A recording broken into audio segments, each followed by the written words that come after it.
नमस्कार, आप देख रहे हैं आज तक। मैं हूं गौरव सावंत और इस वक्त की बड़ी खबर श्रद्धा हत्याकांड से जुड़ी है। श्रद्धा हत्याकांड में आफताब ने जिस हथियार का इस्तेमाल किया था श्रद्धा के टुकड़े करने के लिए, दिल्ली पुलिस के मुताबिक वो हथियार अब बरामद कर लिया गया है। वहीं श्रद्धा हत्याकांड में एक और बड़ा खुलासा हुआ है। बताया यह जा रहा है कि आफताब ने श्रद्धा की हत्या करने के बाद श्रद्धा की अंगूठी एक और लड़की को उपहार स्वरूप दे दी, गिफ्ट कर दी।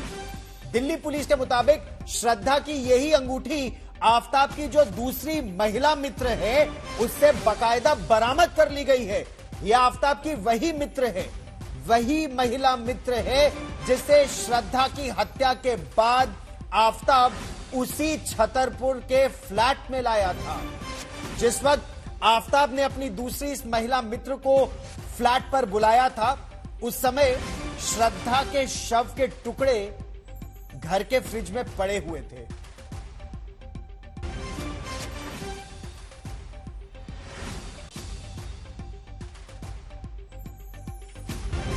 और ताजा जानकारी के लिए आपको सीधे लिए चलते हैं। मेरे सहयोगी अरविंद ओझा हमारे साथ जुड़ रहे हैं। अरविंद, दिल्ली पुलिस को ये जो हथियार मिला है, किस तरह का है ये हथियार, कहां से हुई बरामदगी और केस पर इसका क्या असर होगा?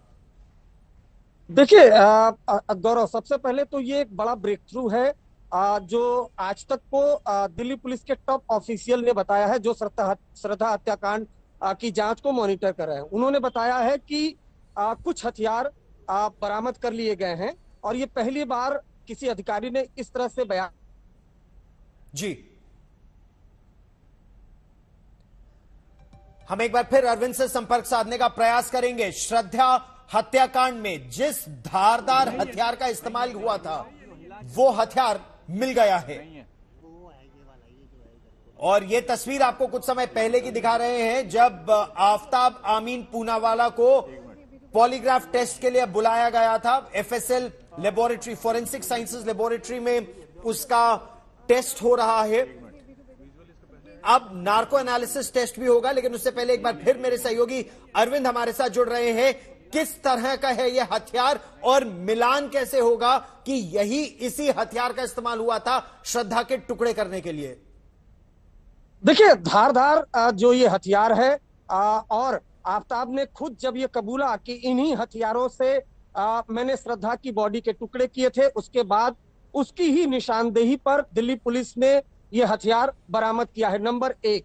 नंबर 2, गौरव, एक और चौंकाने वाला खुलासा हुआ है और ये कहीं ना कहीं जो आफताब का जो असली चेहरा है, जो उसका मेंटल स्टेटस है, वो बयान करता है। दरअसल श्रद्धा की जब उसने हत्या की तो श्रद्धा ने अंगूठी पहनी हुई थी जो बहुत कीमती है, लेकिन उस अंगूठी को आफताब ने निकाल लिया था और श्रद्धा की हत्या करने के बाद डेटिंग एक ऐप साइट पर उसने दूसरी गर्लफ्रेंड बनाई और उस दूसरी गर्लफ्रेंड को उसने उसी फ्लैट में बुलाया था और जिस दौरान फ्लैट में बुलाया था उस दौरान श्रद्धा की बॉडी के टुकड़े फ्रिज में रखे हुए थे और उसी फ्लैट में दूसरी गर्लफ्रेंड को श्रद्धा की अंगूठी जो रिंग था वो दिया था।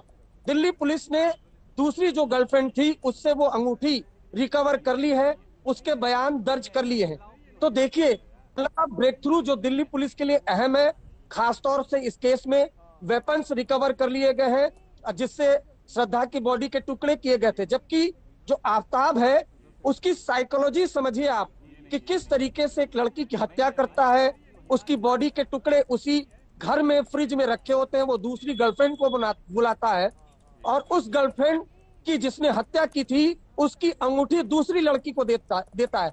तो इस साइकोलॉजी को भी समझने की जरूरत है, जो आफताब है उसका माइंडसेट भी समझने की जरूरत है। गौरव, आफताब का उसकी दिमागी मनः स्थिति क्या थी, उसकी मनः स्थिति अब पुलिस उसका भी आकलन कर रही है। पहले पॉलीग्राफ टेस्ट हो रहा है, कुछ समय बाद उसका नार्को एनालिसिस टेस्ट भी होगा। आप हमारे साथ जुड़े अरविंद, बहुत बहुत धन्यवाद। तो अब जल्द ही आफताब आमीन पूनावाला का नार्को एनालिसिस टेस्ट भी होगा। इसकी संभावित तारीख तो तय हो चुकी है, लेकिन आखिर ये ट्रूथ सीरम टेस्ट या नार्को टेस्ट, सच उगलवाने का टेस्ट होता क्या है? कैसे इससे सच उगलता है एक व्यक्ति नार्को टीम के चीफ डॉक्टर नवीन ने हमारे कुछ प्रश्नों के उत्तर दिए, सुनिए। सर, जो आफ्ताब है, अंबेडकर अस्पताल में नार्को टेस्ट होना है, तो क्या आप ही करेंगे उसका नार्को टेस्ट सर? हाँ जी, अंबेडकर हॉस्पिटल में ही टीम रहती है इसकी, जो एफएसएल से भी टीम आती है और हमारी टीम भी रहती है। नोडल ऑफिसर नार्को का मैं ही हूँ। अच्छा सर। हाँ जी, मेरे साथ जूनियर डॉक्टर्स होते हैं इन्वॉल्व इसमें। अच्छा, तो सर कौन कौन नार्को, जब आप नार्को टेस्ट करेंगे तो आपके साथ कितने डॉक्टर्स का पैनल रहेगा और कौन कौन? डॉक्टर्स में एक एनेस्थीसिया के डॉक्टर और होते हैं और बाकी फोरेंसिक की टीम होती है जी। फोटो डिवीजन होता है। हाँ जी, फोटो डिवीजन होता है। हाँ जी। अच्छा, तो अभी जो नार्को टेस्ट आफ्ताब का होना है, तो क्या आपके पास आफ्ताब को लाया गया या वो नार्को टेस्ट से पहले कोई प्रक्रिया होती है, मेडिकल जांच वो हुआ? मेडिकल जांच उनकी हो गई है। अच्छा, ठीक। हाँ जी। नार्को टेस्ट को लेकर? हाँ, नार्को टेस्ट को लेकर मेडिकल जांच हो गई है उनकी। अच्छा, तो सर ये कोई शेड्यूल्ड हुआ कि नार्को टेस्ट कब करना है? नहीं, अभी कोई शेड्यूल नहीं है। तो क्या जो मेडिकल जांच हुई नार्को टेस्ट को लेकर अस्पताल में, तो क्या उसमें वो फिट है नार्को टेस्ट के लिए? उनकी शनिवार को हुई है जांच। कुछ रिपोर्ट्स अभी आनी बाकी हैं जो कल तक उम्मीद है, तो कल मॉर्निंग में हमें रिपोर्ट्स मिलेंगी, देख के तभी बता सकते हैं, अभी नहीं। अच्छा, तो एनेस्थीसिया के डॉक्टर आप हैं, तो आप लीड करेंगे और आपके साथ एक और डॉक्टर रहेंगे? हाँ जी। अच्छा सर। तो आफ्ताब आमीन पूनावाला को अभी जेल में रखा जा रहा है। सीसीटीवी कैमरे से 24 घंटे उस पर नजर भी रखी जा रही है जेल के अंदर, और पूछताछ के लिए बाहर ले जाते समय, लाते समय जबरदस्त उसको सुरक्षा भी दी जा रही है। देखिए हमारी एक खास रिपोर्ट।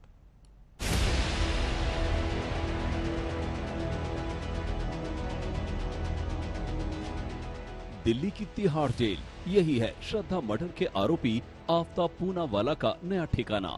जेल नंबर 4 के वार्ड नंबर 15 के सेल नंबर 16 में आफ्ताब को रखा गया है। उसे दूसरे कैदियों से अलग रखा गया है। दिन रात सीसीटीवी कैमरे उस पर नजर रख रहे हैं। वो जेल से निकलता भी है तो पुलिस की पूरी सुरक्षा उसके साथ चलती है। आफ्ताब को तिहाड़ के किस जेल में रखा गया है? आफ्ताब इस समय जेल नंबर 4 में है जी, जो कि अफेयर्स के लिए जेल है, उसमें रखा गया है। अच्छा, किस तरह की उसकी सुरक्षा व्यवस्था है? किस बैरक में रखा गया, किस सेल में? इसको बाकी नॉर्मल इनमेट से अलग सुरक्षा देते हुए इसको अलग रखा गया है। इसमें उसके साथ दो इनमेट्स और हैं, अंडर ट्रायल्स हैं दोनों। जेल के जिस सेल में आफ्ताब को बंद किया गया है उसमें उसके साथ 2 और कैदी भी हैं। ये दोनों कैदी चोरी झपटमारी जैसे मामलों में बंद हैं। हालांकि इसके वार्ड नंबर 60 से अधिक कैदी और हैं, लेकिन सुरक्षा के लिहाज से जब इन 60 कैदियों के घूमने का वक्त होता है तब आफ्ताब को उसके सेल में ही बंद करके रखा जाता है। जेल में रहते हुए उसने मुलाकात के लिए जेल रजिस्टर में 4 ही नाम लिखवाए हैं, जबकि एक कैदी 10 लोगों के नाम तक लिखवा सकता है। जिन 4 लोगों के नाम आफ्ताब ने लिखवाए हैं उनमें उसके माँ बाप, भाई और एक दोस्त है। इनके अलावा वो और किसी से भी मिलना नहीं चाहता है। जेल सूत्रों के मुताबिक उसने श्रद्धा की कथित रूप से की गई हत्या के लिए कोई पछतावा जाहिर नहीं किया है। अरविंद ओझा के साथ हिमांशु मिश्रा, दिल्ली, आज तक।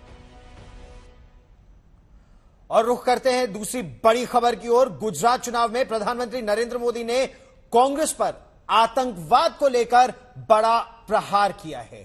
प्रधानमंत्री मोदी ने आरोप लगाया कि कांग्रेस चाहे बाटला हाउस हो या 26/11 या फिर अब भी तुष्टीकरण की राजनीति कर रही है। आप याद करिए, दिल्ली में जब बाटला हाउस एनकाउंटर हुआ तो कांग्रेस के नेता आतंकियों के समर्थन में रोने लगे, रोने।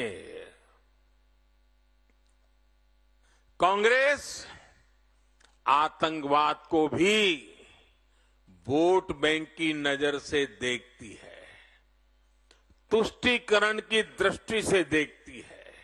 कोई भूल नहीं सकता कि कैसे तब दिल्ली में बैठी कांग्रेस सरकार आतंकियों को छुड़ाने में अपनी पूरी ताकत लगा देती थी। हम कहते रहे कि आतंक को टारगेट करो, लेकिन कांग्रेस की सरकार आतंक को नहीं, मोदी को टारगेट करने में लगी रही। परिणाम यह हुआ कि आतंकियों के हौसले बढ़ते गए। देश के हर बड़े शहर में आतंकवाद सिर चढ़कर बोलने लगा। 27 साल की सत्ता को बरकरार रखने के लिए भारतीय जनता पार्टी का इस समय जबरदस्त प्रचार अभियान चल रहा है गुजरात में। प्रधानमंत्री नरेंद्र मोदी एक तरह से पूरी पार्टी के प्रचार अभियान की अगुवाई कर रहे हैं। कल सूरत में प्रधानमंत्री नरेंद्र मोदी ने 27 किलोमीटर लंबा एक रोड शो किया। रोड शो में उमड़ी भीड़ से भारतीय जनता पार्टी का यह दावा है कि साफ नजर आ रहा है कि पीएम नरेंद्र मोदी का जादू बरकरार है।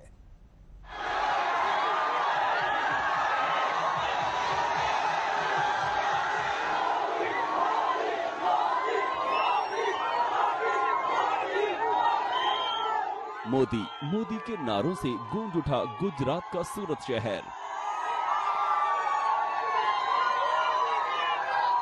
सूरत एयरपोर्ट से वारसा तक 27 किलोमीटर लंबा रोड शो और पीएम मोदी की एक झलक पाने को उतावले लोग। पुलिस वालों के लिए उन्हें बीच सड़क पर आने से रोकना कठिन चुनौती बन गया। गुजरात चुनाव के प्रचार में बीजेपी का ये भव्य शक्ति प्रदर्शन था। अपनी आलीशान काली गाड़ी पर पीएम मोदी जब निकले तो सड़क किनारे अपार जन समूह था। लोगों का शुक्रिया अदा करने के लिए पीएम मोदी अपनी गाड़ी के दरवाजे पर खड़े हो गए और हाथ हिलाकर सभी का अभिवादन किया।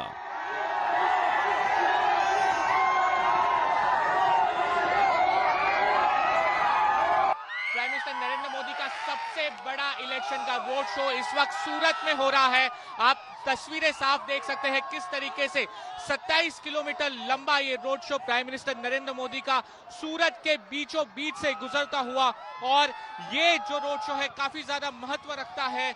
और देखिए किस तरीके से प्राइम मिनिस्टर नरेंद्र मोदी इस वक्त आपको दिख रहे कार में, और यहाँ पर लोगों का उत्साह देखिए, जबरदस्त इलेक्ट्रिफाइंग एटमॉस्फेयर यहाँ पर। सूरत में पहले चरण में 1 दिसंबर को मतदान है। बुधवार को प्रचार खत्म हो जाएगा। ऐसे में कार्यकर्ताओं में प्रचार अभियान में जान फूंकने के लिए पीएम मोदी का 27 किलोमीटर लंबा रोड शो रखा गया था। रोड शो में शामिल होने के लिए बड़ी तादाद में लोग बाहर से भी आए थे और घंटों पहले सड़क पर जमा हो गए। मैं ये बोलना चाहता हूँ कि मोदी के सिवा इधर कोई चलने वाला है ही नहीं। कोई अरविंद केजरीवाल की कोई क्लास ही नहीं है जी। और कोई यहाँ लड़ाई में कोई नहीं है, मोदी के अलावा कोई नहीं इधर। आंटी कुछ बोलना चाहती है? हाँ आंटी, मैं आप नहीं बोल। मोदी है तो सब कुछ है, मोदी है तो सब कुछ है। हाँ। वो इंडिया का महान आदमी है जी। उसके देवी यूएसए से आए हैं। आप यूएस से आई हैं? यहाँ यूएसए से आई हैं आंटी, और ये कह रही हैं कि प्रधानमंत्री नरेंद्र मोदी में वो बड़ा विश्वास व्यक्त करती है। युवा भी है यहाँ पर जिनसे हम बात करते हैं। हाँ, मत पड़ो किसी चक्कर में, कोई नहीं है टक्कर में। आएगा तो मोदी, ओनली मोदी। चुनावी शंखनाद के पहले से पीएम मोदी गुजरात में तूफानी प्रचार कर रहे हैं। कल पीएम मोदी के गुजरात में 3 कार्यक्रम थे। सूरत में रैली के साथ रोड शो, इससे पहले भरूच के नेत्रांग और खेड़ा में रैली। खेड़ा की रैली में पीएम मोदी ने 26/11 हमले और आतंकवाद का मुद्दा उठाया। कांग्रेस पर तुष्टीकरण की राजनीति का आरोप लगाते हुए आतंकवाद के प्रति नरम रुख दिखाने का आरोप लगाया। आप याद करिए, दिल्ली में जब बाटला हाउस एनकाउंटर हुआ तो कांग्रेस के नेता आतंकियों के समर्थन में रोने लगे, रोने। कांग्रेस आतंकवाद को भी वोट बैंक की नजर से देखती है। शिखर बंद बनी गई। लगे हाथों पीएम मोदी ने बिना नाम लिए आम आदमी पार्टी पर भी सत्ता के लिए शॉर्टकट अपनाने का आरोप लगाया। भाइयों, सिर्फ कांग्रेस ही नहीं है, अब तो ऐसी भांति भांति के दल पैदा हुए हैं। ये दल भी शॉर्टकट की राजनीति में यकीन करते हैं उनको तो सत्ता की भूख भी जरा तेज है। वो वोट बैंक की राजनीति करने पर उतारू है, अपीजमेंट तुष्टीकरण के पॉलिटिक्स में इंटरेस्टेड है। गुजरात में बीजेपी 27 साल से सत्ता में है। सत्ता के इस सफर को जारी रखने के लिए बीजेपी के तमाम दिग्गज ताबड़तोड़ प्रचार कर रहे हैं। पीएम मोदी इसकी अगुवाई कर रहे हैं। आज लगातार दूसरे दिन पीएम मोदी गुजरात में रहेंगे और 4 रैलियों को संबोधित करेंगे। पंकज उपाध्याय और सौरभ वक्तानिया के साथ हिमांशु मिश्रा, सूरत, आज तक। अपनी महिला मित्र को बेरहमी से मारकर टुकड़े कर देने वाला आरोपी आफताब अब सलाखों के पीछे है। उसे तिहाड़ जेल की जेल नंबर 4 में रखा गया है, मगर आफताब के चेहरे पर अभी भी किसी तरह की शिकन नहीं है। देखिए ये रिपोर्ट।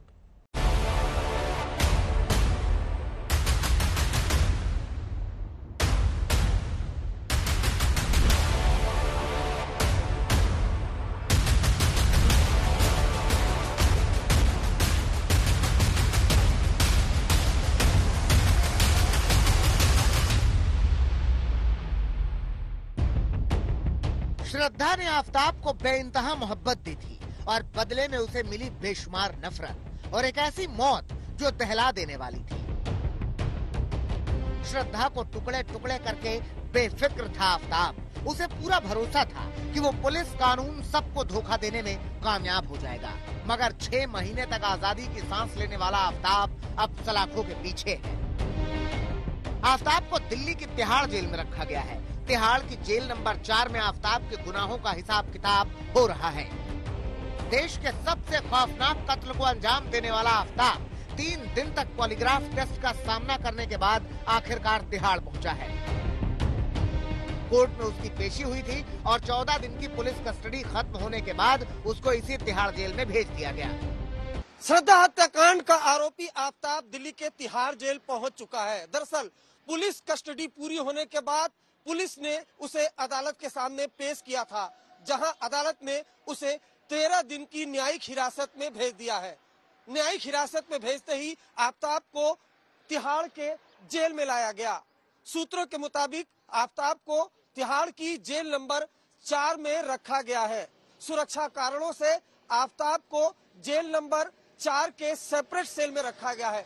हम आपको बता दें कि सेपरेट सेल में सिर्फ एक ही कैदी होता है और सेल के बाहर हर वक्त 24 घंटे सुरक्षाकर्मी निगरानी देते हैं। इसके अलावा आफताब को बकायदा सीसीटीवी कैमरे की निगरानी में रखा जाएगा। आफताब जैसे कैदी को लेकर पहले ही तिहाड़ जेल प्रशासन तैयार था। उसकी सुरक्षा भी अहम मुद्दा है, इसलिए तिहाड़ जेल ने सारे एहतियाती इंतजाम किए हैं। सुरक्षा के लिहाज से उसको अलग सेल में रखा गया है। ये एक ऐसी सेल है जिसमें उसके साथ कोई कैदी नहीं है। सेल के बाहर हर वक्त एक पुलिस कर्मी तैनात रहता है जो उस पर नजर रखता है। ये वो सेल होती है जिससे कैदी को जल्दी नहीं निकाला जाता। तीसरी आंख यानी कैमरे की भी आफताब पर नजर है। आफताब को खाना देने से पहले भी उसकी जांच की जाती है। कुल मिलाकर आफताब तिहाड़ जेल में कोई गड़बड़ करने के बारे में सोच भी नहीं सकता। धीरज माथुर जी नमस्कार, मैं अरविंद ओझा बोल रहा हूँ आज तक से। सर ये आफताब को किस तिहाड़ के किस जेल में रखा गया है? आफताब इस समय जेल नंबर 4 में है जी, जो कि ट्रायल्स के लिए जेल है, उसमें रखा गया है। अच्छा, किस तरह की उसकी सुरक्षा व्यवस्था है? किस बैरक में रखा गया, किस सेल में? इसको बाकी नॉर्मल इनमेट से सुरक्षा देते हुए इसको अलग रखा गया है। इसमें उसके साथ 2 इनमेट्स और हैं, अंडर ट्रायल्स हैं दोनों। किस तरह से, क्या खाना खा रहा है या किस तरह का उसके बिहेवियर है? नॉर्मल कैदियों से अलग है या कुछ रूटीन? नहीं, खाना जो जेल में मिलता है वही उसको प्रोवाइड किया गया और वो खा रहा है खाना, कोई दिक्कत नहीं उस चीज में जी। नॉर्मल है वो। उसके सीसीटीवी लगे हुए हैं, सब कुछ सिक्योरिटी का पूरा कवर है। अच्छा जी। जेल में आफताब की पहली रात आराम से कटी। जेल सूत्रों की माने तो आफताब चैन से सोता रहा। इससे पहले थाने के हवालात में भी वो हर वक्त बेफिक्र सोता रहता था और यही सिलसिला तिहाड़ में भी जारी रहा। आफताब केस की सुनवाई भी शनिवार को खास अंदाज में हुई थी। पुलिस ने जज से गुजारिश की थी कि अस्पताल में ही स्पेशल कोर्ट लगाकर सुनवाई कर ली जाए। इस पर जज राजी हो गए और अस्पताल पहुंच गए, जहां सुनवाई के बाद आफताब को न्यायिक हिरासत में जेल भेजने का फैसला किया गया। पुलिस ने मजिस्ट्रेट से रिक्वेस्ट की थी कि आफताब को प्रेजेंट करने के लिए अस्पताल में ही कोर्ट लगाई जाए। खुद मजिस्ट्रेट यहां पहुंचे। मजिस्ट्रेट ने पुलिस की ये बात मानी, रिक्वेस्ट मानी और इसी अस्पताल की कैजुअलिटी में खुद मजिस्ट्रेट पहुंचते हैं। आफताब के लिए स्पेशल कोर्ट लगाई जाती है और वहीं पर आफताब को पेश किया जाता है और फिर आफताब को जुडिशियल कस्टडी में न्यायिक हिरासत में भेज दिया जाता है। पुलिस ने न्यायिक हिरासत में भेजने से पहले ही आफताब के नार्को टेस्ट की भी तैयारी कर ली है। सूत्रों की माने तो शनिवार को जब रोहिणी के अंबेडकर अस्पताल में आफताब का मेडिकल हुआ तो उसमें वो जांचें की गयी जो नार्को टेस्ट के लिए जरूरी होती है। अब देखना ये होगा कि आफताब को नार्को के लिए तिहाड़ जेल से कब बाहर लाया जाता है या फिर तिहाड़ में ही उसका नार्को टेस्ट होता है। हो सकता है कि सोमवार को आफताब का नार्को टेस्ट कराया जाए, जहां कई और राज खुल सकते हैं। इससे पहले शुक्रवार को उसका पॉलीग्राफी टेस्ट भी अधूरा रह गया था। आफताब का कई चरणों में पॉलीग्राफ टेस्ट हो चुका है।